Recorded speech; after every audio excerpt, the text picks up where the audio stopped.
L'entrée dans le Kilongo commence toujours par une séance de prière.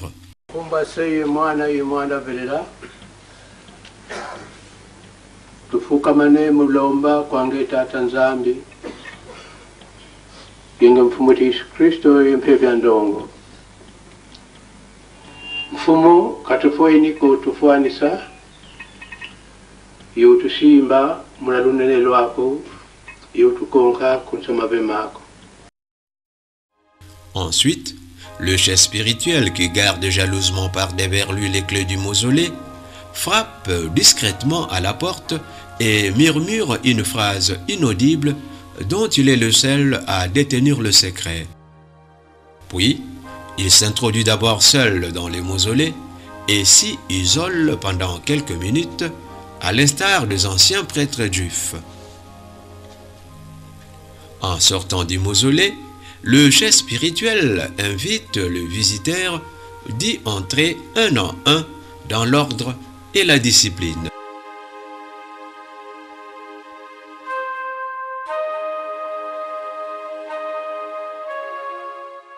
Que trouvait-on dans le mausolée de Simon Kimbangu?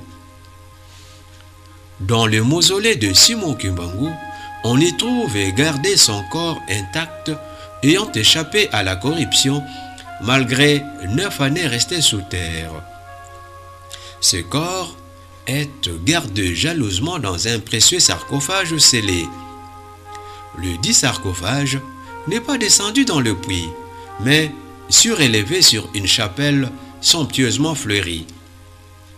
Le sarcophage étant surélevé, 3 petites marches permettent aux visiteurs d'y accéder en vue de s'incliner devant le corps de Simon Kimbangu.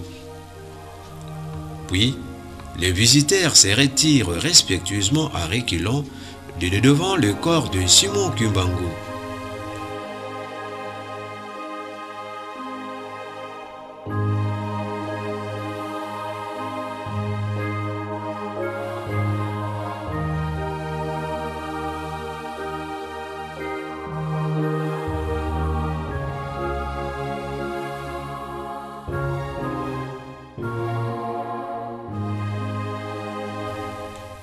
Dans le mausolée de Simon Kimbangu, on n'offre aucune nourriture ni oblation, sauf de fleurs artificielles.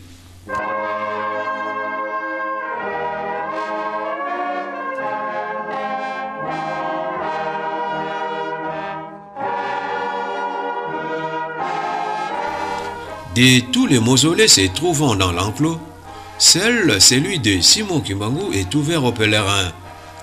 En d'autres termes, les pèlerins peuvent y pénétrer et toucher les sarcophages contenant son corps. Quant aux autres mausolées, les visiteurs se contentent de s'incliner à tour de rôle devant les différents mausolées concernés, afin de rendre hommage aux personnes qui s'y trouvent. Durant toute la cérémonie d'entrée-sortie des pèlerins dans le mausolée de Simon Kimbangu, le chef spirituel, qui en est le maître de cérémonie, se poste à l'intérieur au 3e angle du mausolée et surveille discrètement les entrées et les sorties des visiteurs.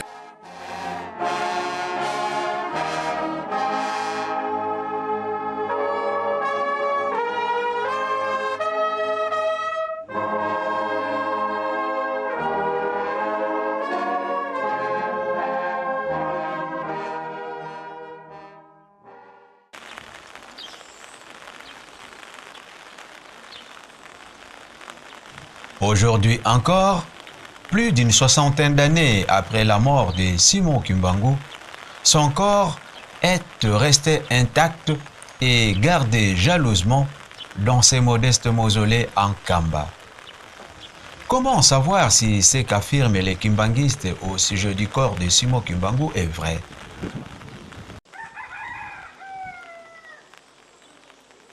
Est-il possible à un corps humain qui n'a point subi de traitement chimique puisse échapper à la corruption plus d'une 50aine d'années après sa mort?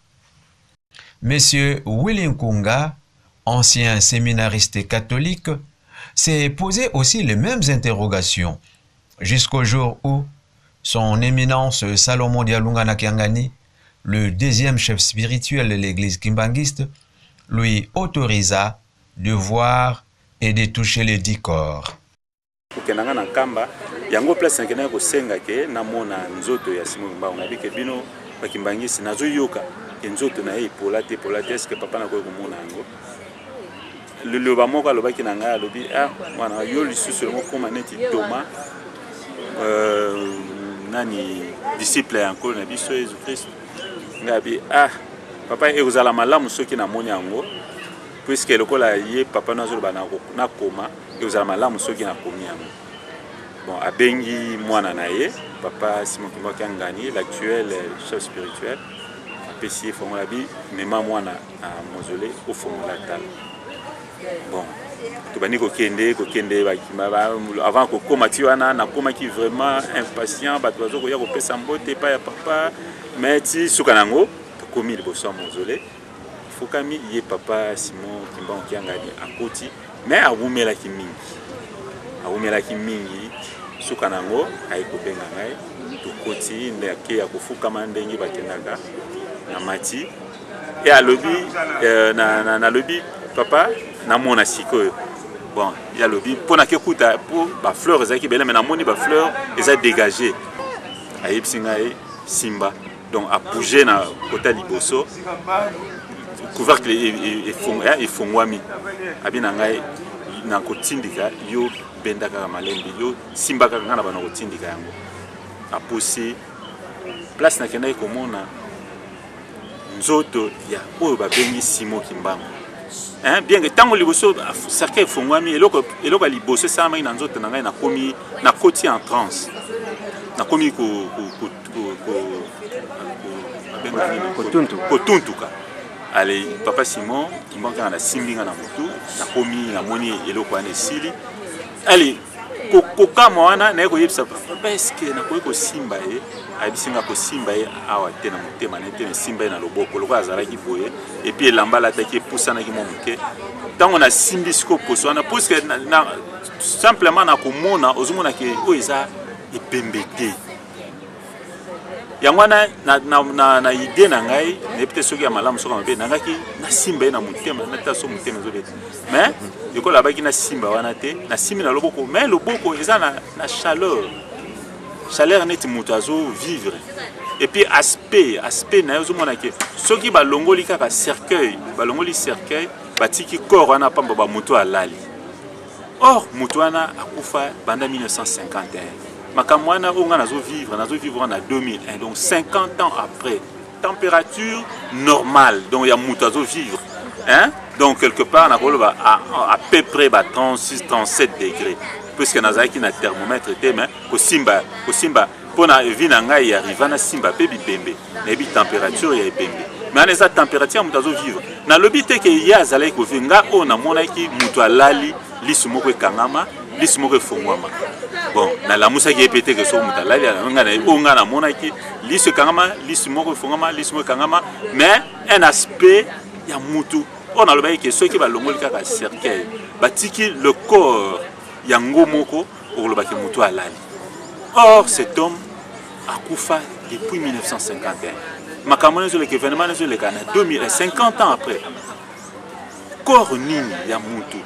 Ndena lobi ke soki ba kausaki yango ekoyeba na teke mutu wana soki batiaki na frigo tango 50 ans après ozalaka bongo te soki bambomaki yango ba conserver yango soko simbi poso wana ekolongwa ekoma poussière place wana puisque il y a une loi universelle et naturelle le bike mutu akokufa et puis akopola akozonga tokota mabele tokozonga mabele mais curieusement ye mutu wana azo garder et le Kouana, donc physionomie, il y a Moutou à vivre. Donc le Kouana est dépassé. Moutouni, il y en a 50 ans après Azala. Zotoétique intact. Il y a un livre, on a commis un mystère en Kamba. Paragraphe, il y a Sima. Un Sima livre, on a commis paragraphe, les amis balé, mais autant à Liboso. On a commis Iboé. Nabi, chaque chose a son temps, dit-on. En effet, après plusieurs années de silence, voilà qu'enfin l'heure est venue pour moi de m'acquitter en toute honnêteté intellectuelle d'une obligation sacrée qui consiste à témoigner devant Dieu et devant l'histoire sur un phénomène extraordinaire dont j'ai longtemps porté dans ma conscience la lourde responsabilité en tant que témoin oculaire. Donc, eloko wana jusque-là, et comme il faut peser dans la conscience nangai. Koyoka banzembo na ya mokili ezolobaki Simon Kimbangu mabele melaye Simon Kimbangu apola Simon Kimbangu étant na ke vivre yango et comme qui une charge et comme qui fardeau na conscience nangai. Yango na lobaiki na koma yango, yango na lobaiki na koloba yango. Donc loba o potango tozali ko bima na mausolée na ye papa Simon Mbakangani ayibsinga ki okoti nyongo. Donc o lelo ndenge na lobi boye eza na zo futa nyongo na ngai. Ainsi, s'accomplirent pour la seconde fois et se réactualisèrent ces paroles prophétiques du roi David reprises dans Actes chapitre 2 verset 31. C'est la résurrection du Christ qu'il a prévue et annoncée en disant qu'il ne serait pas abandonné dans les séjours des morts et que sa chair ne verrait point la corruption. Comme le corps de notre Seigneur Jésus-Christ, le premier consolateur, ne connut point la corruption, conformément aux Saintes Écritures, il en fit de même avec celui de Simon Kimbangu, l'autre consolateur promis par Jésus-Christ. Son corps, comme nous venons de le voir, a échappé à la corruption jusqu'à ce jour.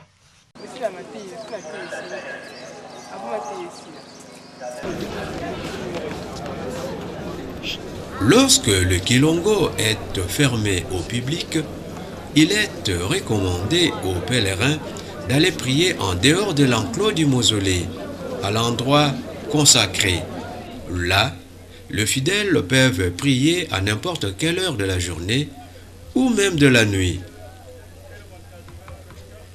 Il est recommandé de prier en sourdine de façon à ne point indisposer son voisin immédiat.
Nkamba s'endort, mais pas pour longtemps.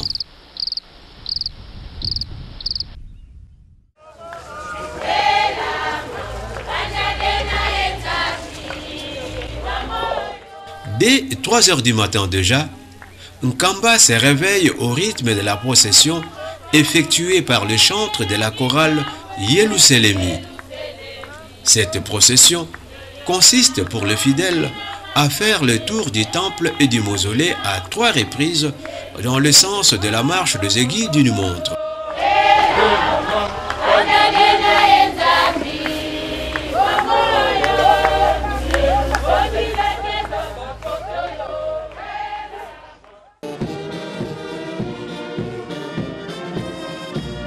Après la chorale Yeluselemi, viendra le tour de la fanfare kimbanguiste à prendre le relais de la procession, suivi du groupe de flûtistes kimbanguistes et de quelques fidèles qui le désirent.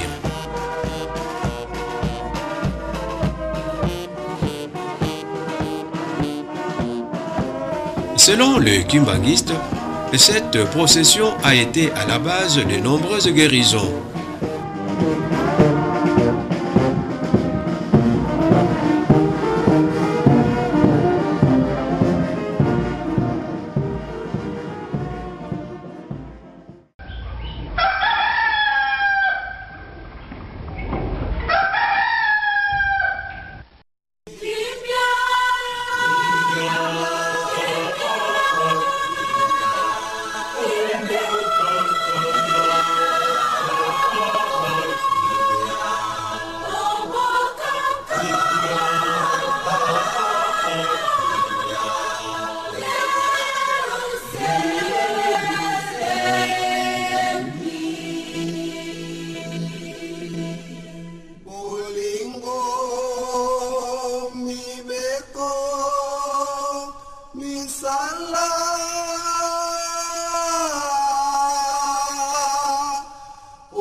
soki otangika na passage na tangi na se kuna po totangaki yango te kuna balobi banjelu bazali kopepa kozinga Arche d'Alliance kopesa yango lokumu yango moni na biso pe bakimbangisi esika kilongo ezali parade salamaka na 3h ba choral ba fliki ba faki batu na ngonga na bango bazo sala parade kokumisa nzambe kokumisa mboka musanto. C'est-à-dire biso na Israël akala différence penze ezate bilembo nyonso ezalaki kuna yango pe ezali na biso yango zoko mona banzembo pona lokumu na nzambe ali aka esengo ali aka lokumu soko tane memba somba lobi kumisa nzambe yembela ye nzamba lingaka esengo alingaka yango mona ba 3h ba choralizo yemba 4h ba fliki ba yekoleka ba beti ba sali parade 4 pene ya 5h wana faki tina 6h nyonso ne sala maka chaque jour. Donc pour na kolobake église qui maïza na programme na yé spécial we koka na lingoma mon côté et puis ba secret spirituel yé moko.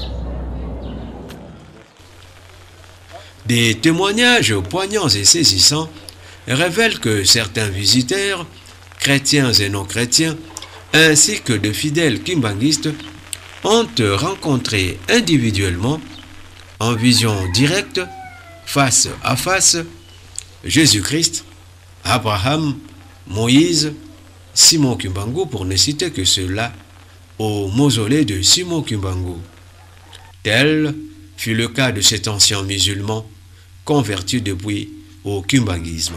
Kolomoko kakawana na tango tongo etani tokena nda kwa nzambe tobimi papa onda azaki kokumisa papa ndenge abandaka kosala liboso na tango wana esi sikuyo aza koloba Abraham azalaka wapi bato bazongtia na nkamba nkolo Yesu azalaka wapi na nkamba ngana zo dute na tia tembe na lobi oyo makambo pamba oyo boye bazako sa eske Abraham akozalawo esi nkolo Yesu akozalawo molimo mosanto azapi na nkamba eske akoyi kosala kozala pe awa tala biloko oyo eza kopesa ngai émotion nkolo Yesu azapi na nkamba na bite na kati na motema na nga na zitembe nde na yango na tembe wana na fandi na yango tata nzambe azali kaka nzambe mokonzi ya bule abengi ngai sikoyo ntango abengi biso na bato ya poto mosusu bayaka mpona kokɔta na mozole batienga na programme nde sikoyo tokei na mozole nde na parti wana baye koyebisa na biso ke bolongola biloko nyonso oyo ezwami na kati na nzoto na bino ezali corps étrangère na kati na nzoto na bino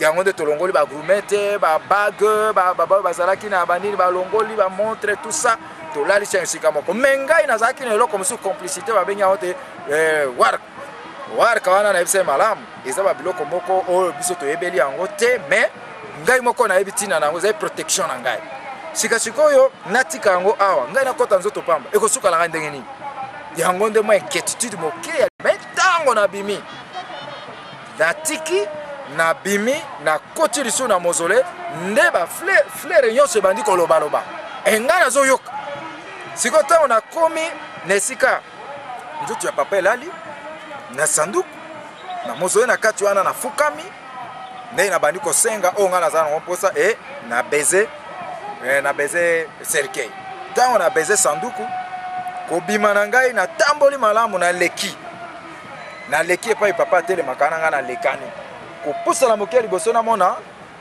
miso ebaluki lisusu namoni lokola ndako wana elongwe na likolo c'est-à-dire esali fenêtre na likolo na plafond na likolo esali fenêtre sikoyo namoni escalier elongwe ekiti liboso na ngai nazongi moke nsima na sote ntango na sote nazomona sikoyo escalier nde ya mabende namona boye mutu moko akiti aza koleka kakakakakaka nase akiti alobi moi je suis Abraham amati mosusu akiti moi je suis David akiti amati baza kolobaloba boye tititit jusqu'à ce que ngai sikoyo nakomika elongi nazobalukama nazokitisa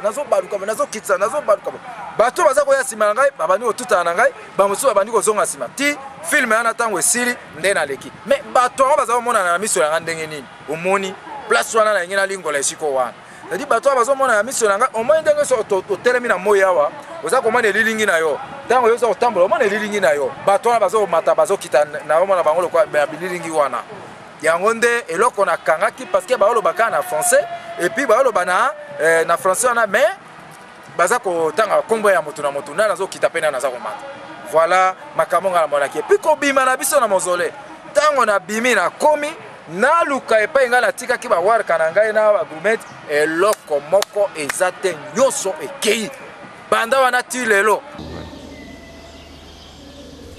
Indéniablement, c'est une vraie béatitude, vue seulement par ceux à qui l'Éternel accorde un temps opportun.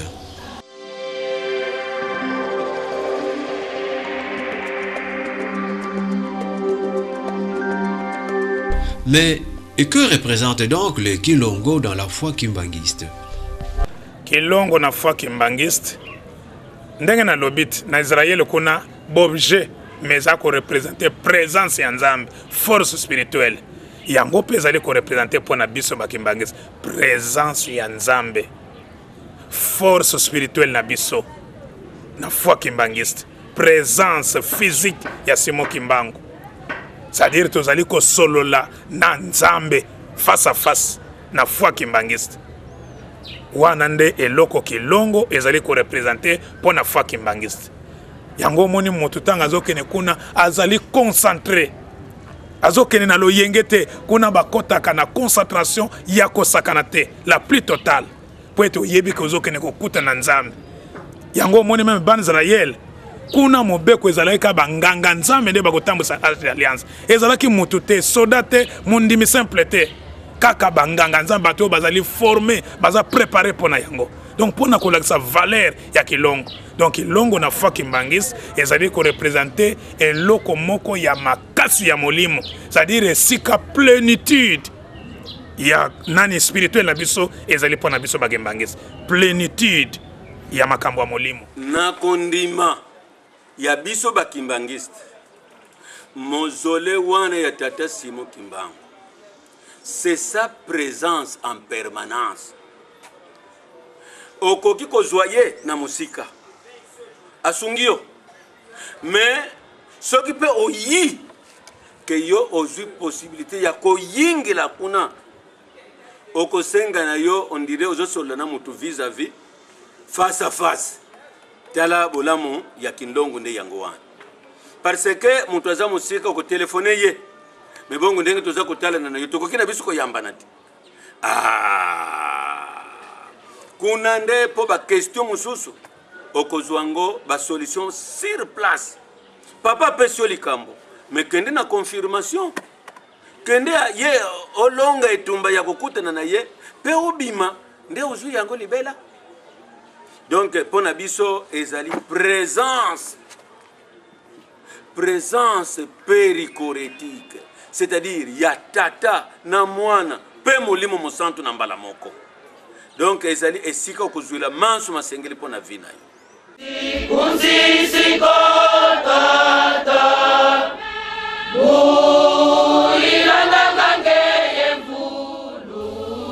Pour les kimbanguistes, le Kilongo, c'est Simon Kimbangu lui-même. Compte tenu de leurs expériences, les kimbanguistes sont convaincus que Simon Kimbangu, possédant la divinité en lui, n'est pas mort. Il vit avec et parmi eux. Par conséquent, il les écoute et exauce leurs prières.